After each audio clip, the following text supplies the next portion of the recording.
Hello friends, and welcome to the Home Baked Holiday Special. Tonight's show will feature scenes written by teams of writers who were all high or drunk when they wrote their scenes. And each team of writers did not know what the other teams of writers were writing about.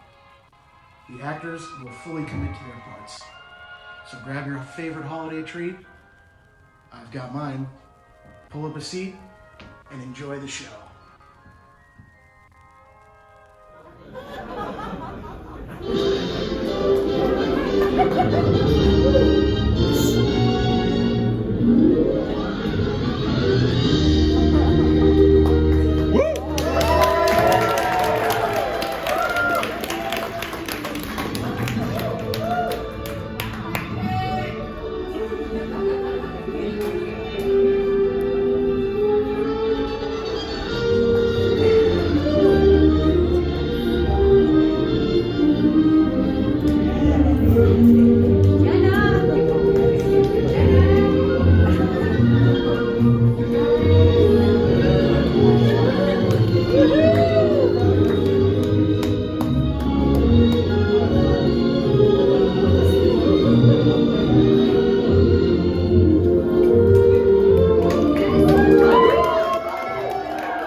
Ebenezer Rain Scrooge, your presence is requested and required at the behest of your nephew, Jean-Gil Scrooge, at his most holy and somber solstice gathering.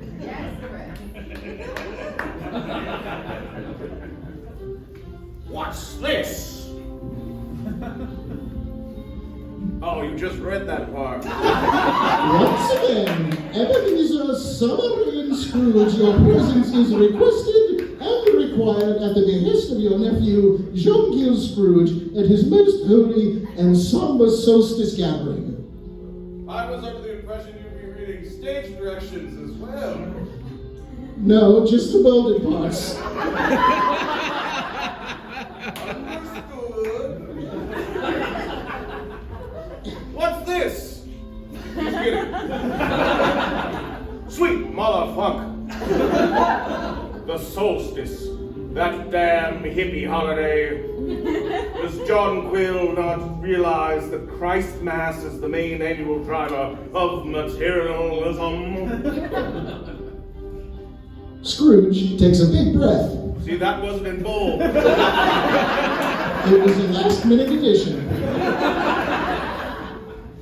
I would rather replace mine own completely broken and shriveled genitals with a cloaca opening than to have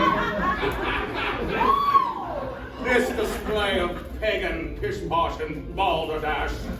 In fact, even though my male unit has been utterly devoid of both rigidity or purpose since nigh on 60 years, and even though I've been able to satisfy neither human nor beast instantly for said time, and even though this man's very own scrotal sack is but withered and pitiful, my masculine pride remains steadfast and strong, and will not permit such folly as attending this tawdry and unrelieved affair. Scrooge takes a big, fat whiff of air. Regardless of my many and very physical impotencies, I I am still possessed with sufficient masculine pride to protest this event. I staunchly maintain that Christ Mass is but drivel and nonsense. Gathering with family and exchanging presents. Oh, indeed, village people. This dominion of fools and scallywags, and is completely without profit or sexual prowess. Bah, humbug, and good day, sir. Please RSVP by... I said good day.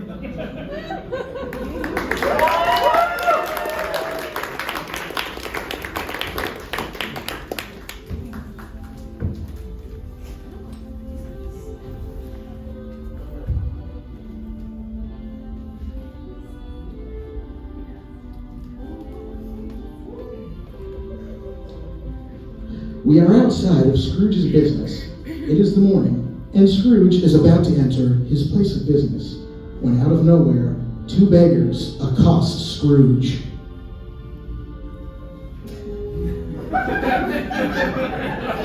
Pardon me, sir.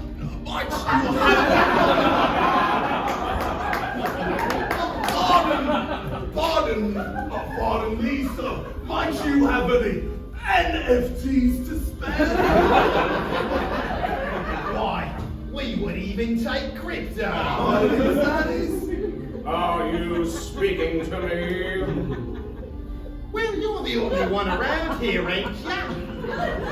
How dare you think you could speak to me? Please, sir, we are so hungry and cold, and it is the holiday season. Praise up. You really think Zorp exists? You use a fake god to rob me of my silence on this frigid morn. Zorp exists. We seen him just the other day on Elm. On Elm Street, that is. Shh, you're not on speakerphone. But the non-believers in Zorp, you know how they get to me. It's okay, Charlie, it's okay. They won't be with us in the end, in the core of the earth. Way deep down where our souls is gonna travel to. And that's their problem. But just think of all the other souls we could save. If they would just believe in Zorp, then they would.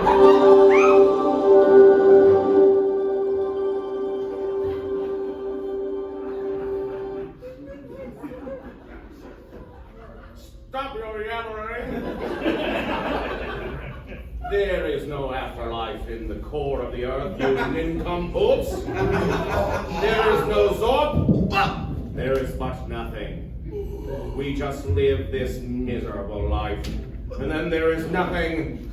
The blessing is that there is nothing. The thing is, Mr. Potter,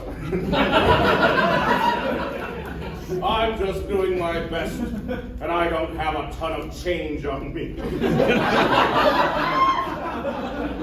I suffer from post-traumatic stress disorder, triggered by people who are smaller than me, because I was forced to fight in a war, a world war.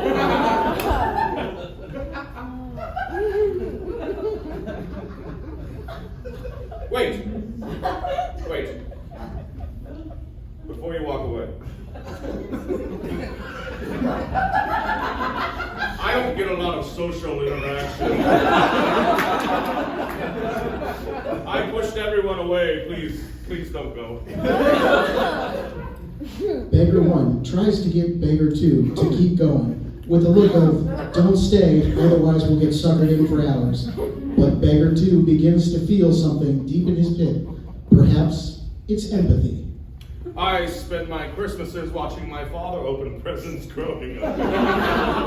He always got more presents than the rest of us because of his clients. And it was always alcohol. And I never understood why We had to sit there and watch him open bottles of alcohol. The beggars, in a desperate attempt to flee the situation they're in right now, begin to mess with their smartwatches, trying to make some sort of contact with their home planet. Are you even listening to me? Of course we are. Praise up, praise up. Praise up. Then what was I saying about my father? He was a distant man. He made us watch him open bottles of alcohol on Christmas morning. If there was a Zorp, where was he when I was but a child? I've actually been right here all along in that old Ebenezer. Don't reveal yourself. It's not safe. Zorp? Do you need money so bad that you're willing to pretend to be Zorp? You spineless sons of bitches.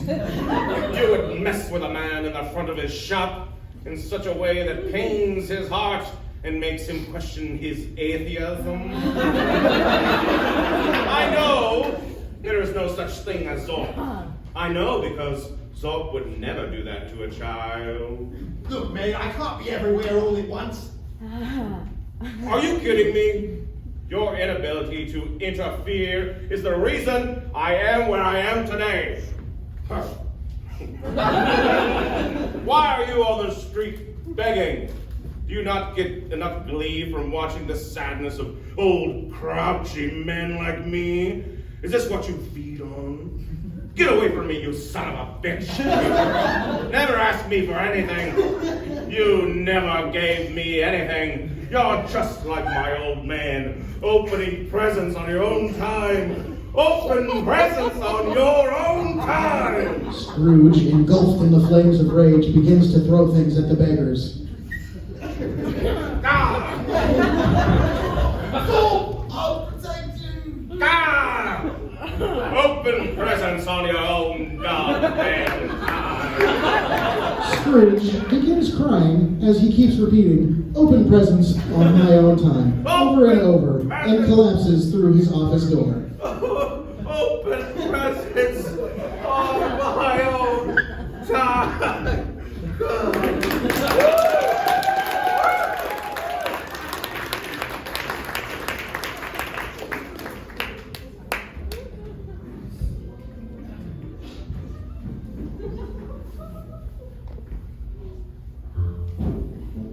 We are now inside of Bob Cratchit and Scrooge's ice cream shop. Bob engages in his work, but he is moping about, sighing. Scrooge is seated at his desk, away from Bob. Scrooge looks over to Bob. God damn it, Bob. You're the most below average scooper I've ever seen. My gorgeous eyes. You have gorgeous eyes. Come now, Cratchit. You know you can't butter me up.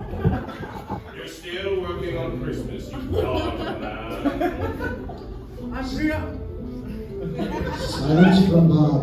Back to scooping. There are no customers yet, but he scoops away.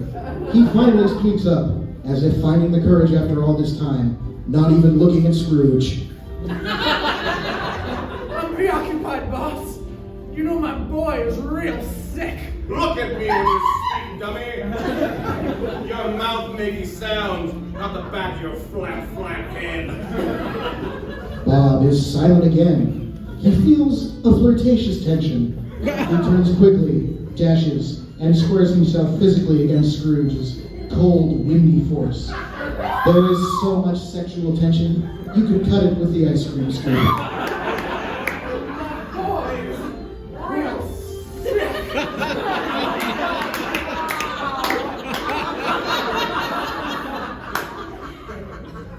Which boy? You have quite a collection between you and your brood mare. You know that it's Tim. Oh, yes. The tiny one with the crutches. To help him with his inherited laziness.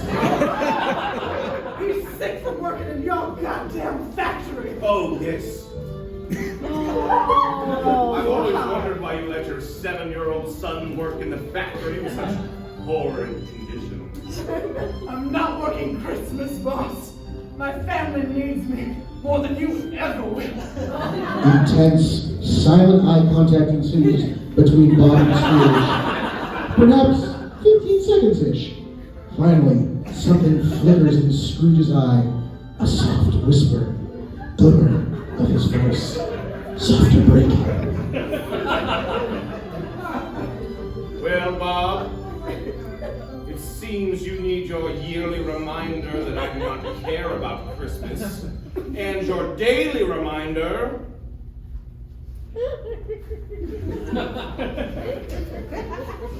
that I care even less about you and your pack mule baby. And you have goddamn beautiful eyes, sir. You're goddamn right. The two almost kiss. Steamy. Then, Tiny Tim walks across / in front of the stage, not acknowledged or seen by Bob / Scrooge, but clearly obvious to the audience. Tim is licking the lollipop. The embrace is broken between Bob / Scrooge. Their fantasy balloon bursts. Toxic romance fumes permeate like the radiation of Chernobyl. You don't need me here on Christmas, Scrooge.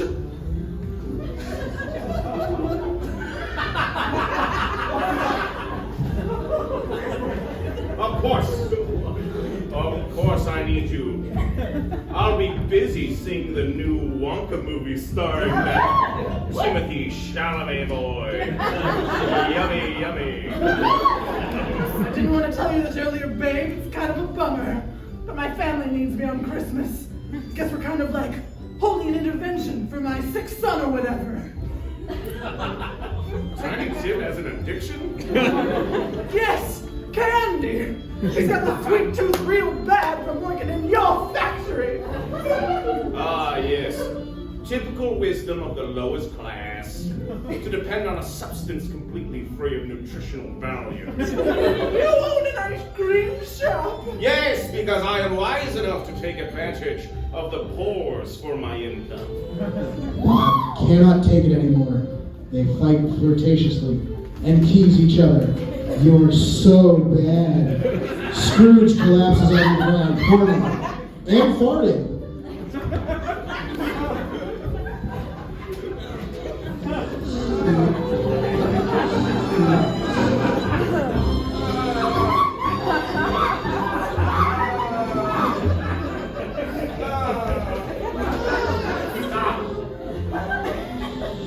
Is that all you got? Or do you need your used or do you need your used minivan of a life partner to come take you? I'm not working Christmas. Fine. Just leave. Now. Go. Go.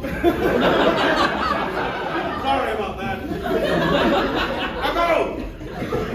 Go back to your cardboard mansion and tell your family that for the first time in your life, you won something.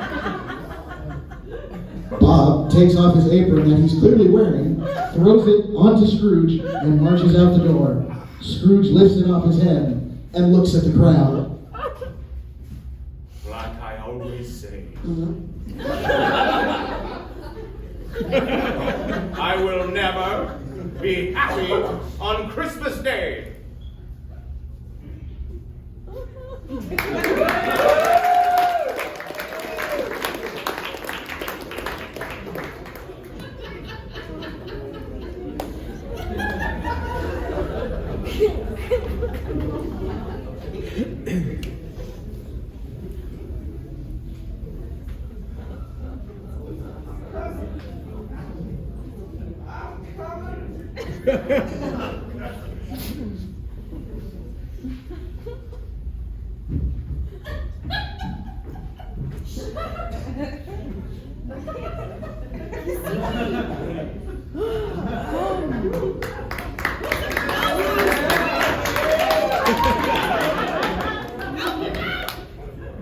You got it.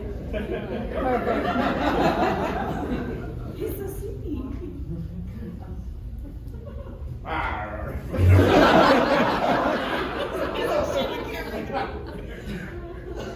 I love money.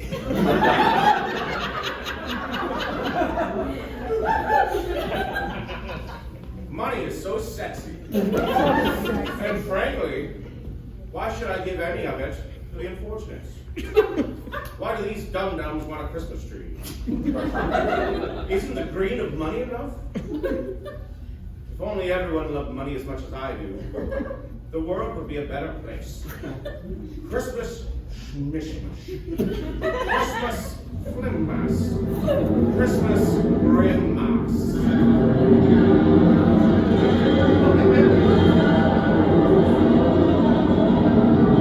Marley enters the stage while Scrooge is in his opening monologue and speaks mischievously towards his bed. When Scrooge finishes, he shakes the bed vigorously. Scrooge farts in fear loudly. The force of the fart propels him out of bed and onto the floor. He flops down on his back like the common injured turtle, trying like a turtle to right himself. Eventually he does. And as he finds his feet, he can't decide if he's scared, mad, or curious. Goddamn, Scrooge! Oh, you can still make a stinker. Remember me? A stinker. We worked at Goldman Sachs together, stealing money from the peasants. Marley! What's going on here? What are you doing here? Didn't I just tell you? I've been cursed. I've been cursed by that sexy, sneaky little devil to walk the face of the earth because, what does that say? Because I was mean in this lifetime and I didn't help poor people. Oh, that sarcastic tone. That was sarcastic. Okay. The afterlife isn't just rainbows and butterflies, Scroogey McDuck. There's a bunch of angry little meerkats in high heels constantly stepping on your toes and a cacophony of babies crying for their mommies all the time. You're only allowed to eat soup of lukewarm mayonnaise and fish sauce and are never satisfied. Your shoes are always one size too small. No matter which direction you walk, the sun is always in your eyes. Whenever you drive, other people pretend that they can't see your turn signals, so you constantly miss your exit. You always let people feel like you have to pee, so you can't, and that's the worst part. He begins to sob uncontrollably, loudly, sounding like an injured goat, when suddenly he stops. And there's no money on it. Our lovely green aphrodisiac has no worth in the afterlife.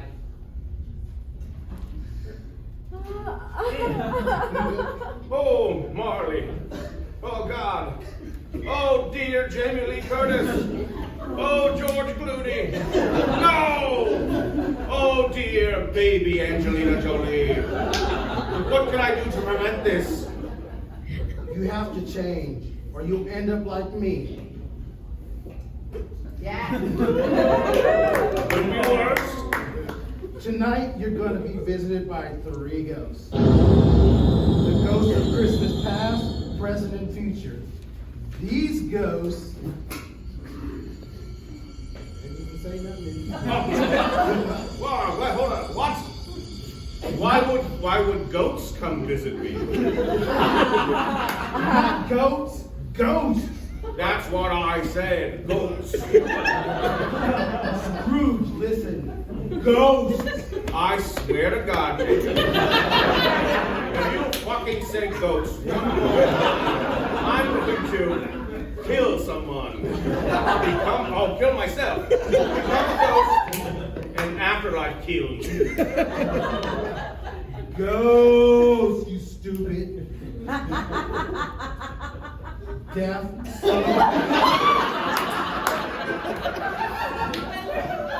God, I'm glad I died just to get away away from you. But anyway, yes, tonight, you're going to be visited by 3 ghosts. Ghosts aren't real. And even if they were, why would they waste their time coming to visit me?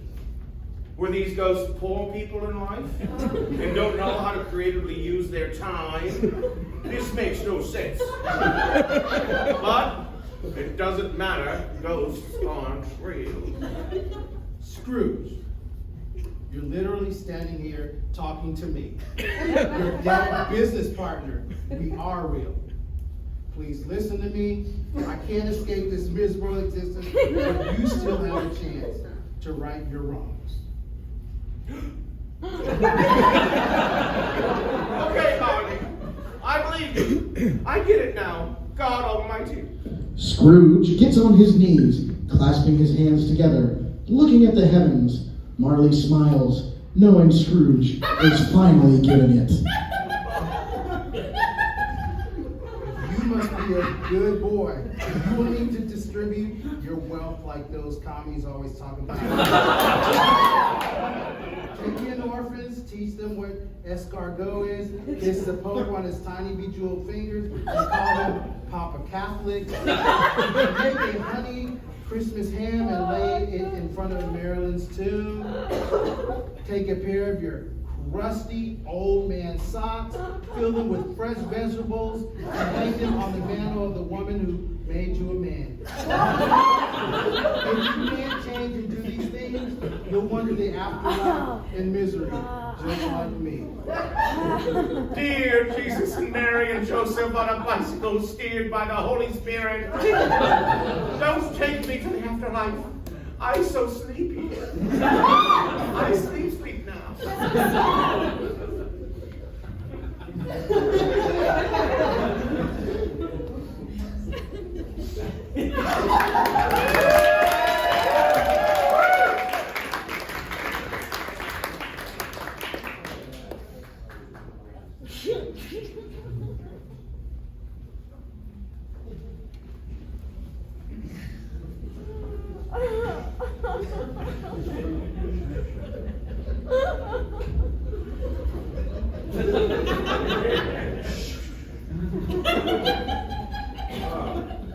My milkshake brings all the boys to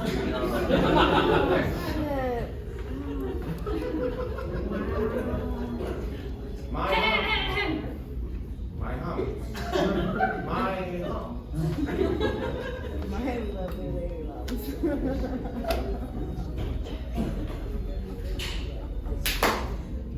My neck. Lick my pussy.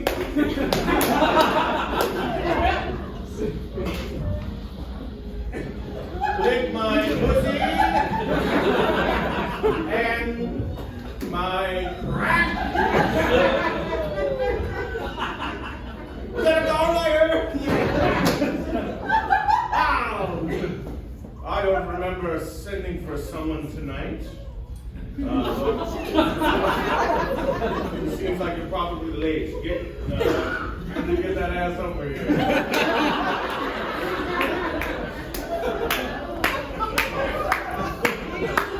Fucking wagon. Arise from sleep.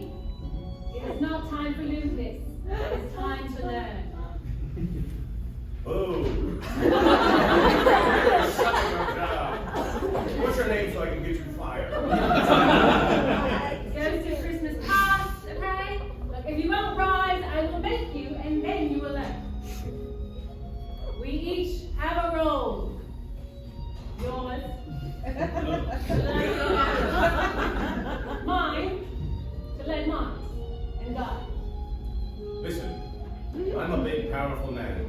The most powerful. You can't just yank me from bed and leave my...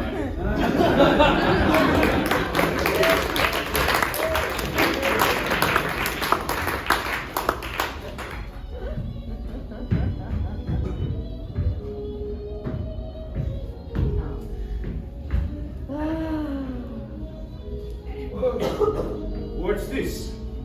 My old schoolhouse? Yeah, this is where little Scrooge got his stuff. Ah, yes. The school I attended and loved so deeply. People adored me. And the schoolhouse was so pretty, covered in snow this time of year. Yeah, that's exactly the point of this journey. Anyway, look. There's little Scrooge over there.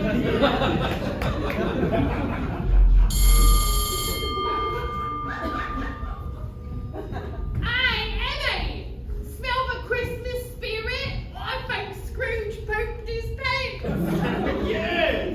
What's your favorite Christmas carol? Just dumps roasting on an open toilet? Little Scrooge laughs heartily, but then gets very serious. Yeah? Well, at least my mother didn't have an affair with that mall Santa, which made my father go into an alcoholic rage that ended with 2 arson arrests. I was always good at getting the insider information. Don't you feel terrible for saying that to a child? Oh, please. That's how children talk to each other.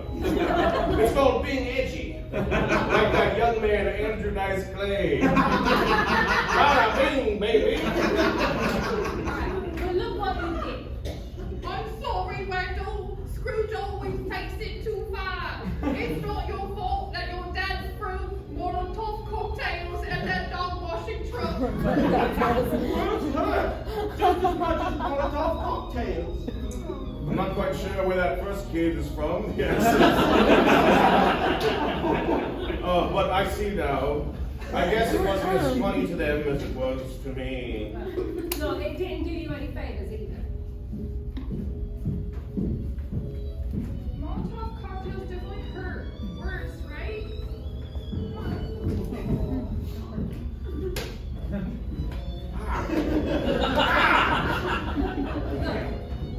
You must see now that the point is not the child's father going into a gasoline-fueled blackout that sent an entire town into bankruptcy, but that your cruelness devastates everyone around you, including you. Okay. I see where maybe I was a lonely child without much social skill, but look at me now. I'm incredible. I swim naked in coins. Whatever. Get me out of here. That kid's crying made my eczema act up.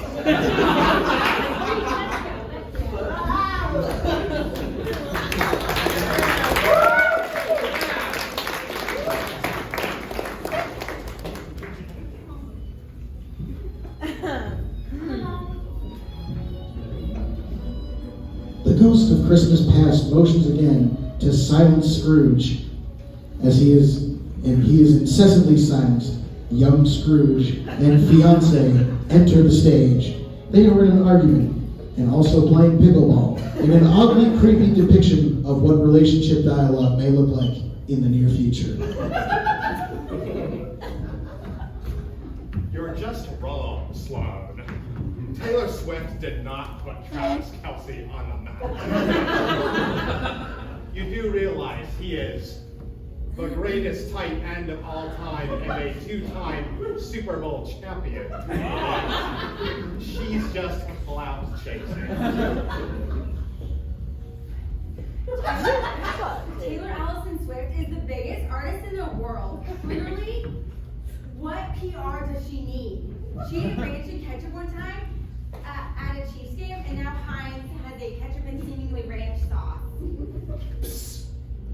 Can they see us? They cannot see us, okay? This is not a memory, right? Just remember to know. Yeah, okay, whatever.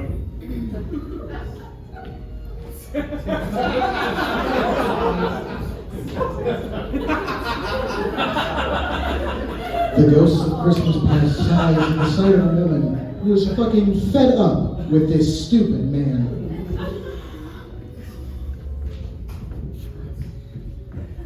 All I'm saying is that Taylor Swift is so overrated. Every song sounds the same. I'm so fucking right. Okay, yeah, I'll just play Champagne Problems as our first dance song instead of Lover. Wow.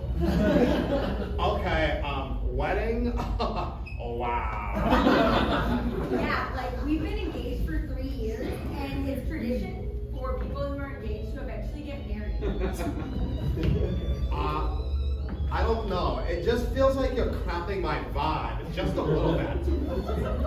I need time to establish myself at the company, objectify women, count my gold, write a manifesto on how to oppress the average worker. You know, I haven't finished that yet. I can't quite get the And also count my gold. Like, you understand that, right? Sloane stops playing pickleball.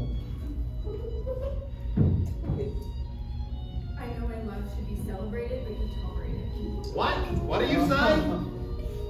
I gave you all my best needs, my endless empathy.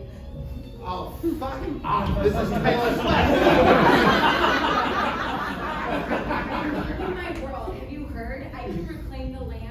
Sloane, if you don't stop quoting Taylor Swift right now. We're never,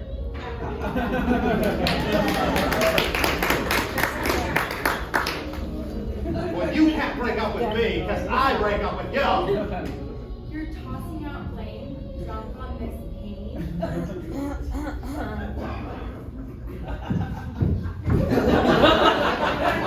Get out of here! Well, yeah, that went really well. Thank God I cut things off with Sloane. She was always there for me, cared deeply for me. Is the only person I ever really felt I could be myself around. But she listened to Taylor Swift. What a fucking night.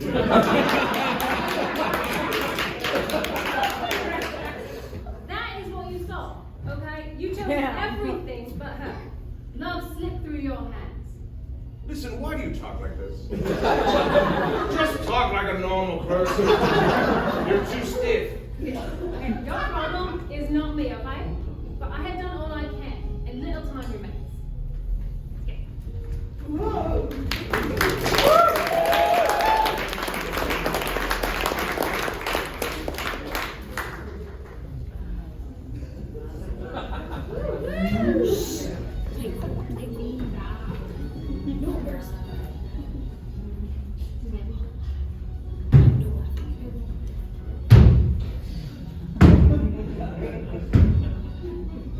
Back in Scrooge's bedroom, Scrooge is startled by the arrival of the ghost of Christmas present. The ghost stares at Scrooge with a happiness that is experienced when you have just taken a really, really nice poo. Scrooge stumbles where it seems like he slipped on a banana.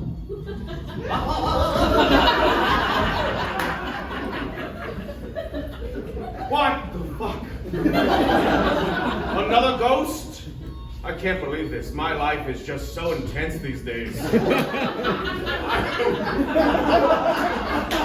I'm really just waiting for a moment of peace, if I'm being honest with you.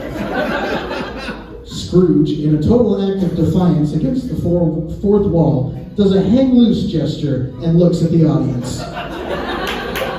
Let's go.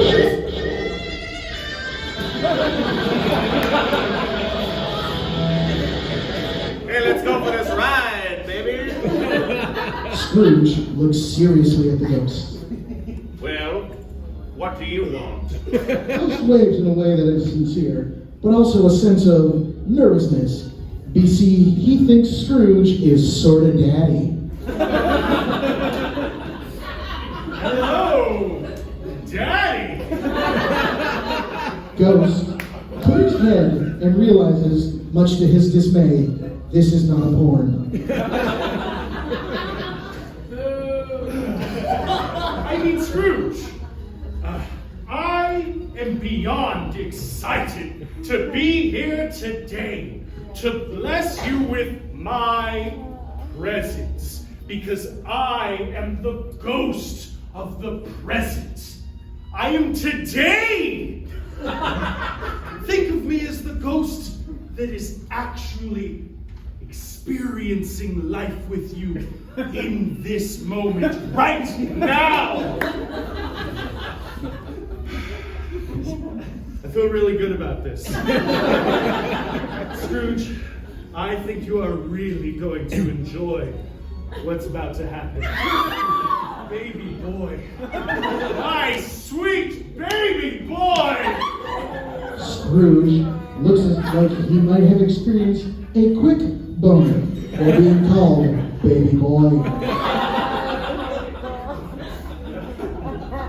Okay, please, just call me baby boy. Done and done, baby boy. The ghost winks at Scrooge. Scrooge winks extremely bad somehow. Ghost and Scrooge scooch a little closer. Close enough to where it means something, but not quite invading your personal space. I'm typically an angry person, but I think I would enjoy a handhold.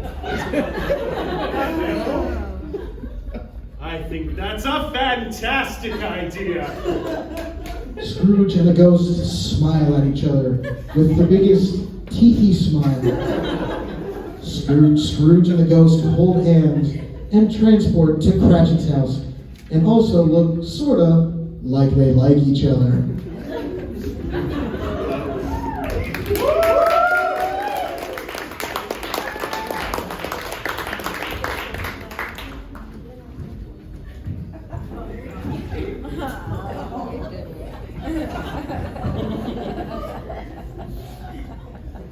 Ghost and present, you have really nice hands. Thank you, baby boy. You're welcome, ghost baby. Ghost of present.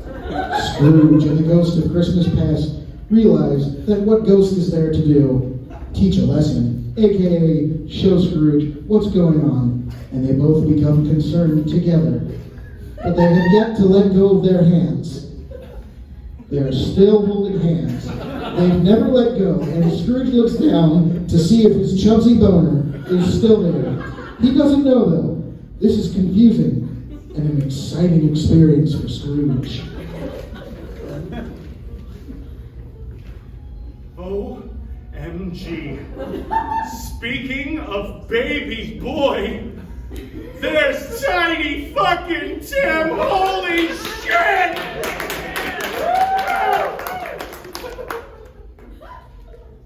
Scrooge looks at Tim. This is so fucking sad. Like, oh my god, what do you think of this? During this whole Scrooge ghost convo, Bob, Emily, and Tim have been sad, but also slightly annoyed that Scrooge and Ghost haven't paid attention to them, especially Bob. Bob is rolling his eyes at the Ghost and Scrooge throughout this, but then is also sad when looking at his son, Tim.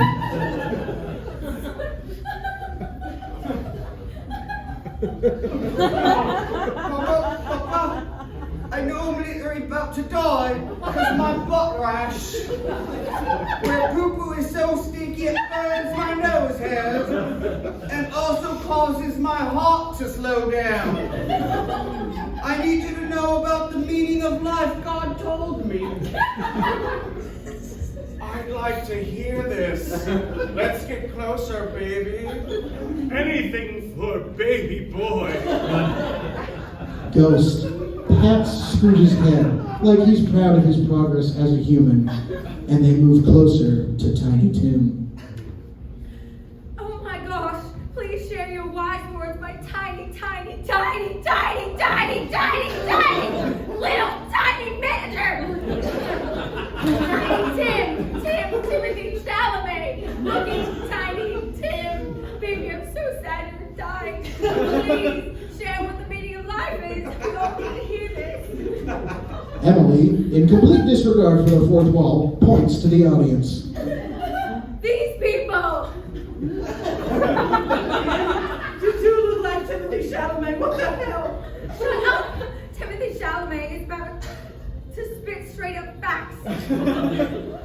Okay, fine. Bob looks sad at the audience for sympathy.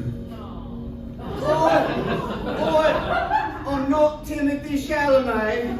For the record, I'm just Tiny Tim. I'm just tiny, ugly Tim. And I will be dying soon, friends. It's so sad. Anyways, let me spit some facts. Emily, Bob, Scrooge, and the ghost get closer to Tiny Tim. They sit down close enough to listen to Tiny Tim because he is so cute and soft-spoken, and they make sure they want to hear him. Everyone gather around. All the people on stage sit around Tiny Tim in a circle, holding hands. Holding hands. Life is about finding happiness. We all have different reasons for believing different things, but in the end, if we try to be good and kind to people and seek things that make us happy, we are doing life right. I'm the type of boy who likes to do silly things. Tiny Tim, with his little Tiny Tim cane, does a silly little dance.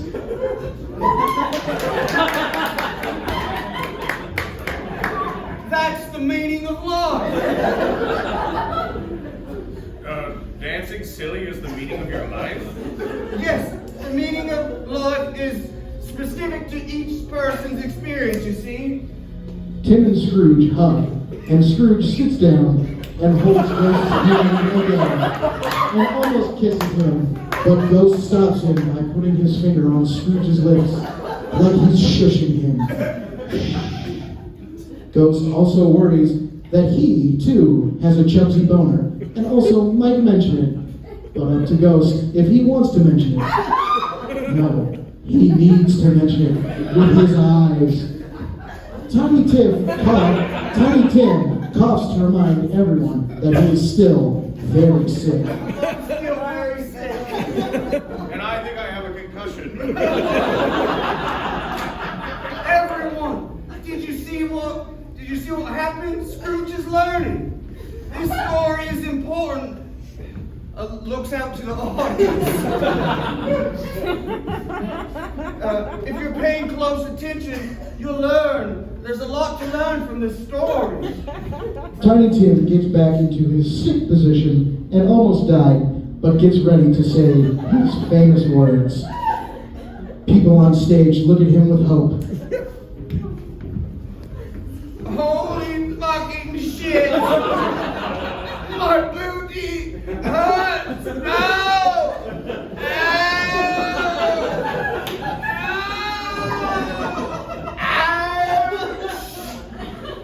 People on stage have wide eyes like, bruh, why are you saying that? Tim becomes very, very weak and looks at Emily and Bob.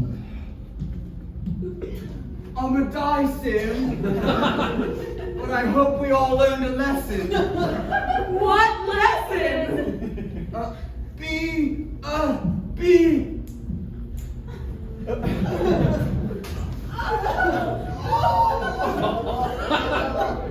Bob and Emily swear to the heavens. What the fuck? Oh, this is so fucked up. I know! I hate this part of my job. Scrooge is very emotional and distraught. Please take me home. I am so fucked up from seeing Timothy Chalamet die. This is literally so sad, especially because his last movie was Charlie and the Chocolate Factory. This is so fucking sad. Please take me home. I can't do this anymore. Ghost looks at Scrooge, sort of annoyed, but understanding.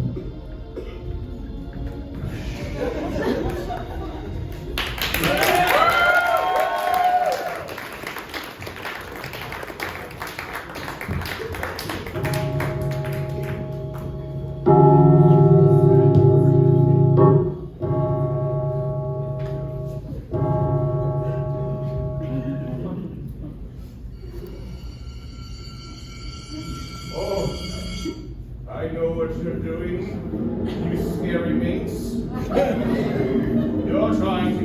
talking. Well, I'm not going to give it up that easily.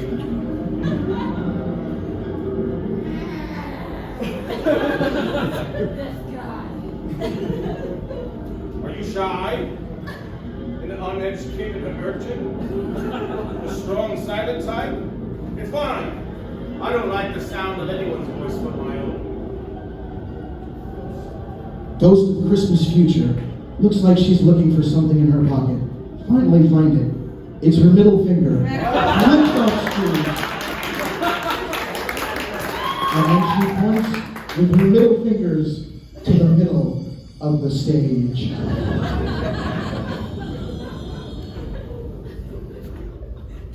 Reginald, so good to see you, old chap. Did you hear the news? Yes, about Scrooge McDuck. Yes, that Michael Caine-looking fellow. Yes. The old Emerald Miner's dead. What? Are they talking about me? I made a fortune in emeralds. Ghost of Christmas Future puts her finger to her lips, points to Scrooge, and then mimes, slicing her own throat. I know you're trying to be threatening, but honestly, it's just kind of hot. What? I thought that old codger would live forever. Didn't he drink the blood of chimney sweeps? No. Brownstoker, that's the stuff of legends. He had a doctor inject the blood with a needle in order to hack his DNA. Yes, all those phonograph bros just want to live forever. I guess it didn't work. Who cares? People act like he invented the public flushing toilet. But he just paid the commoners who did the work. He's not a genius. He's just rich. Don't even get me started. I'm just happy that I never have to hear about him trying to fly his carriage to Mars. A noble goal. I am an important man. The Ghost of Christmas Future smacks her own forehead, shakes her head, and then motions for Scrooge to follow her off stage.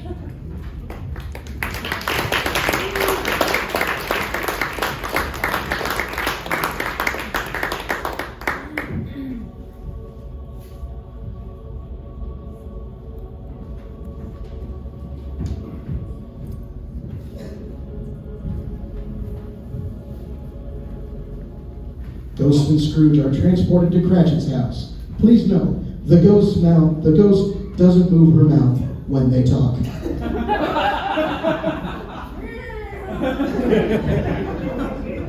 Narrator's edit. Sorry, Wes. The ghost can move her mouth. Greetings, selfish human. It is I, Ghost of Christmas Future. Do not be confused by that. Narrator's note once again. Audience, please suspend your disbelief and imagine that Yen's mouth is not moving. I personally don't want to have to figure out how to stage that. Because I am a future AI speaking directly to your brain from a microchip in your brain. The year is 2049. Oh no. Can I skip this one? Negatory. Dumb question. I hate that question. Let me show you the sad house. Oh no. You think this place is sad too? I think the crock shit house is sad. But I'm an asshole. Did it get sadder? Observe. Scrooge and the ghost enter the house. Enter Bob and Emily, mourning over Tiny Tim's tiny dead body. He's laying on two chairs. Bob and Emily are crying so fucking hard the neighbors can hear it. Bob and Emily have merged into one being.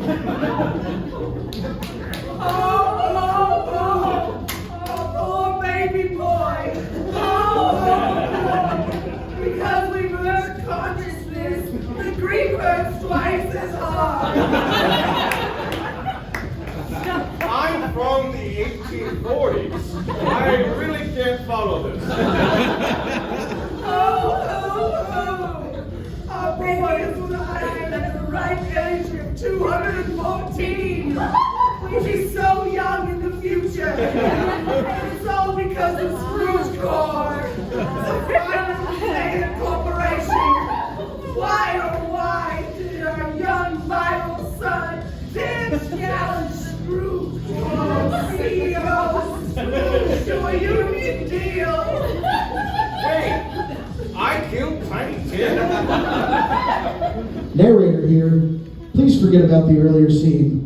This is now canon.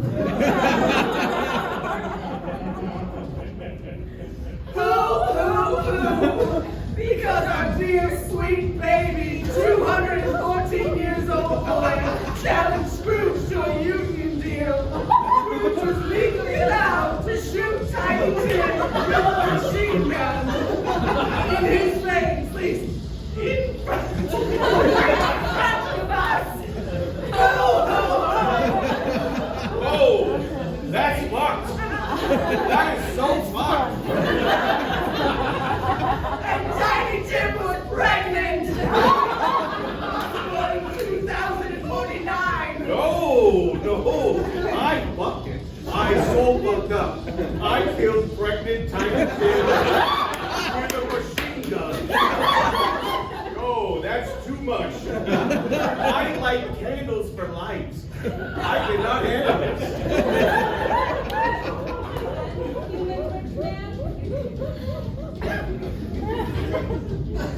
Rich man.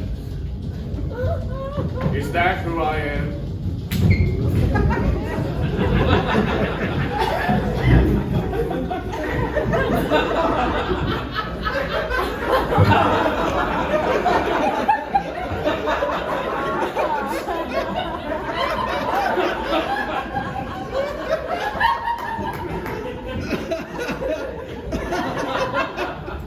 Is that the sum of my being?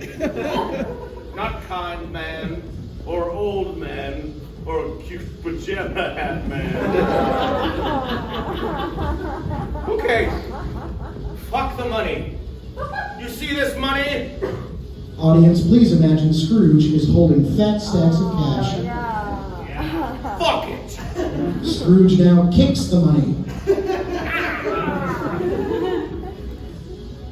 If it's going to lead to union deals and Scrooge Corp and dead Tim, just fuck it. I'll give it away. Do you hear me, Cyber Ghost? Take it from me. Take my money. Take everything. Just get me out of this fucked future, please. No, you cannot absolve yourself by relinquishing your responsibility unto me. You have more to see. Follow me.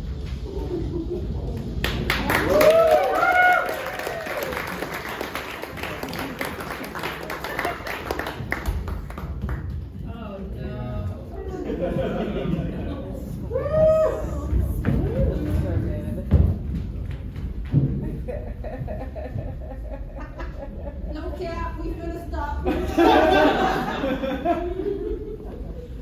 Scrooge's next line will be spoken in the tone of Robin from Batman in the year 1966. Holy cannoli, Batman. Where are we? Oh. Don't tell me. Don't tell me. Let me guess. You Gen Z kids and your shenanigans? Future rolls their eyes at Scrooge. Let's see. The cemetery reminds me of the game shows I watched back on the boob tube. Okay, boomer. Charles D. Is that who's buried here? Is it Auntie Anne? What a twist that would be, huh? Wink, wink, nudge, nudge, huh? How about Dracula? Wait, are you a vampire? Are you trying to trick me? Is this some gothic stuff you emotional kids go on about? Huge piece of shit. Tell us, Rob. You have an romantic bee. What are you even saying? You kids these days, get off my lawn! Wait a second. Is this my grave? Yeah.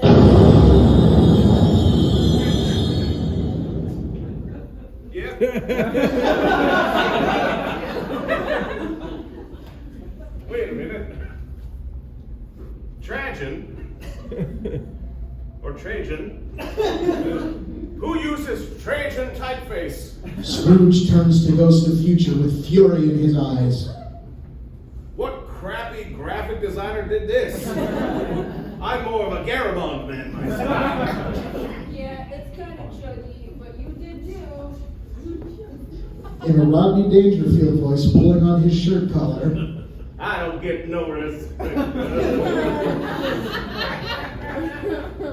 Oh, Future, how did I die? No cap, autoerotic. Oh man, that sucks. Scrooge steps into the spotlight for a monologue. He puts on a falconer's glove, and an imaginary raven flies onto his arm. A falconer's glove that he totally has on. Scrooge pets the imaginary raven. Welcome back, Robert. My trusted old friend. You know me better than anyone. You've seen me through the good times and bad. What do they want from me, Rupert? Do they want my money? Do they want my mint condition, unopened 1977 Kenner Darth Vader action figure with long lightsaber? What would make them happy? Will these ghosts leave me alone then? They've shown me my past, where I was a dick. They've shown me my present, where I'm currently a dick. And in the future, I have no dick. Because I'm dead. And I don't really like that. So, I get it. I'm a huge, bulbous, wrinkly, flaccid dick. That's what my life has come to.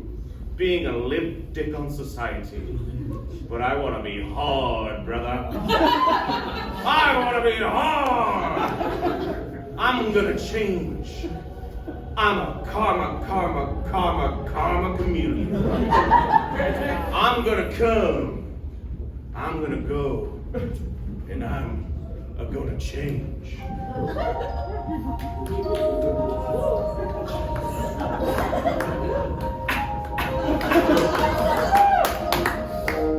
Oh, please, God.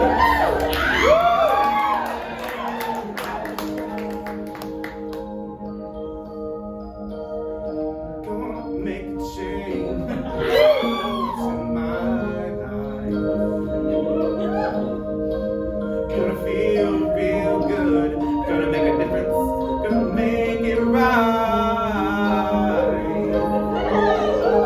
So I'm on the winter coat.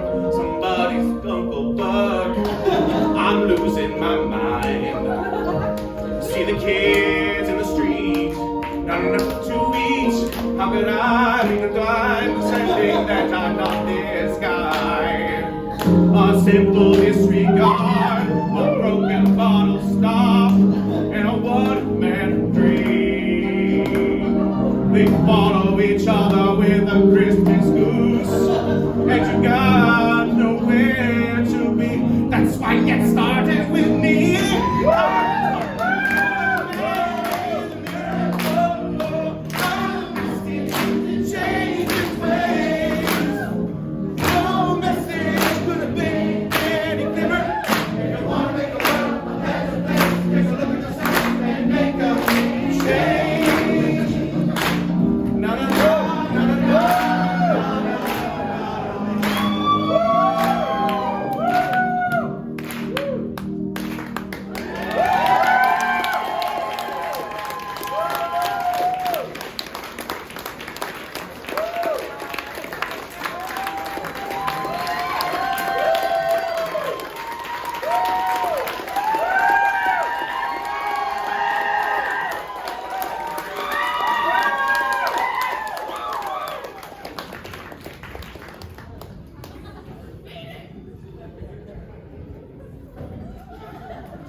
Scrooge awakens in his bed and in a puddle of his own urine.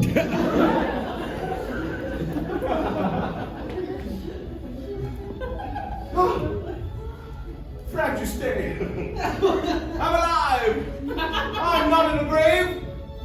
I have another chance. I have a bed. and a lamp, and a fireplace, and a chamber pot, and a robe, and a nightcap. My things are all around me. My beautiful things! And yet, I feel a great change toward them, rather.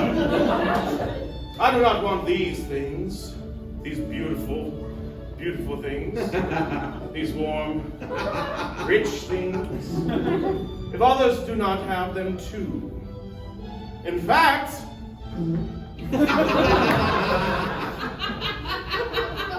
I believe I have that book Jacob Marley gave me when he went to community college. And he learned about Karl Marx. Yes, here it is. It's a society in which all property is publicly owned, and each person works and is paid in accordance to their abilities and needs. And we must advocate class warfare.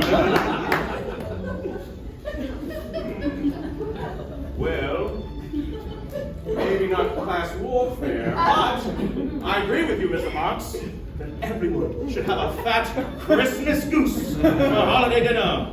If Marx had just stuck with the comforts of the seasons instead of the rest of it all, I do believe it would have got on. But no matter. Oh.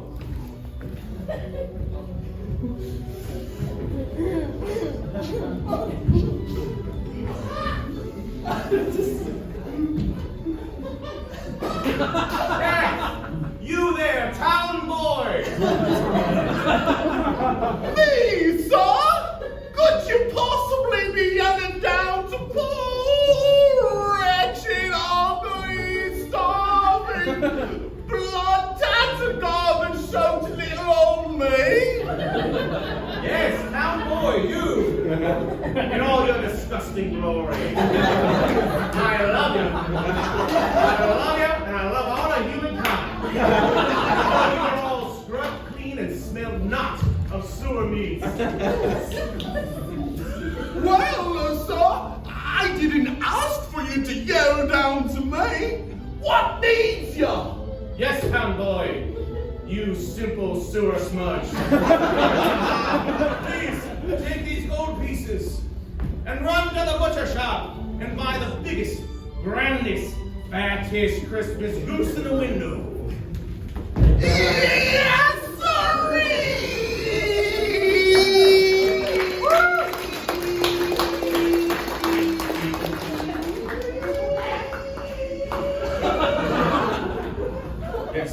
Yes. I don't have my clothes. I have an idea. I will go to the Cratchit's house and pretend that I am demanding that Bob come to work on Christmas Day. He will be so upset, and his wife will curse me, and the children will cry. And Tiny Tim may well die in revenge. And then, and only then, I will present the Christmas goose. It will be such a surprise. My change in nature will be the best gift they've ever received. Cut to the Cratchit home scene. Bob and Mrs. Cratchit and Tiny Tim are warming their hands around a measly fire. Like if you imagine a fire that looked poor, that's the fire that happened. Scrooge looks through the window.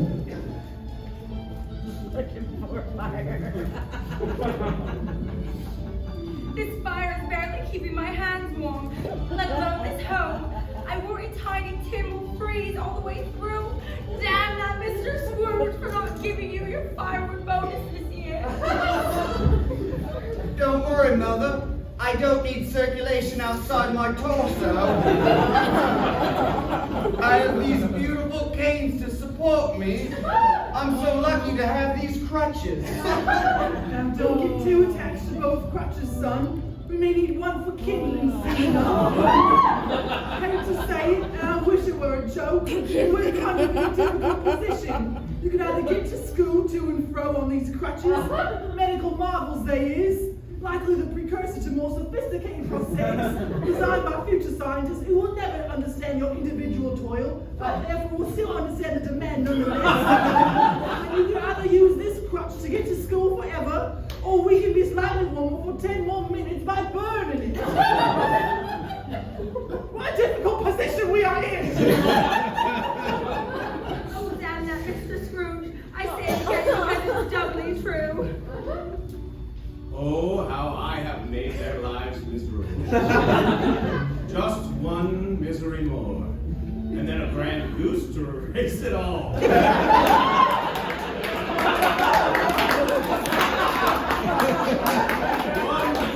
One fat dinner to wipe away all memory of a lifetime of injustice.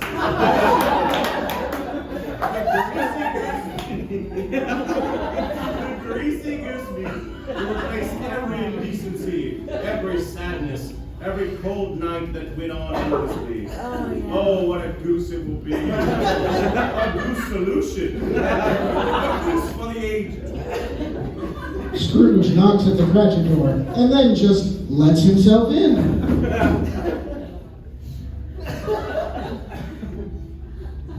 Hello, Cratchits. Hello, Tiny Tim. Oh, here he is, the man himself, the one who keeps us cold all these winter nights. Oh, hello, Mr. Scrooge. Mr. Scrooge, we weren't expecting you. What brings you to our meager home this Christmas Eve? Why? I'm here to remind you. I expect you in the office on Christmas morning, 9 a.m. sharp. Oh, I am so upset! Oh, I curse you, Mr. Scrooge. Oh, I'm about to cry at this news. Scrooge really lets the impact of his announcement set in, after an uncomfortably long amount of time. But then... Ha! It is but a farce. I bring you tonight this Christmas goose.